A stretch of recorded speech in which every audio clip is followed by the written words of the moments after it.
Thinking about moving back home with your parents and wondering how to make the transition easier?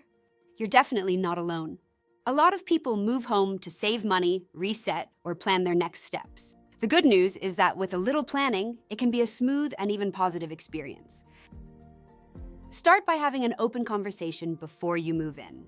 Talk about expectations, money, chores, privacy, and how long you plan to stay. Getting everything out in the open early helps avoid misunderstandings later. Next, take only what you really need.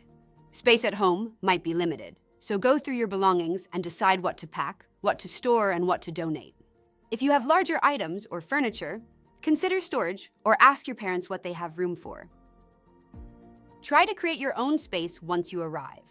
Even if it is just a bedroom or a small corner, set it up in a way that feels comfortable and gives you some privacy.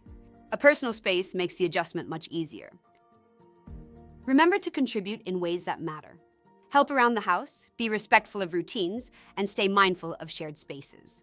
Even simple things like doing your own laundry or cooking a few meals shows appreciation and helps maintain a healthy balance at home.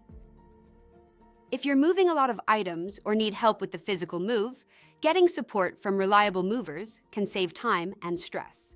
Movers.com can help you compare trusted moving companies and get free quotes so you can move home without the headache. Want more expert tips and free moving quotes? Visit Movers.com, and also you can email us at contactus@movers.com or call us at 86-634-31243 to connect with trusted movers and make your next move smarter, easier, and more affordable.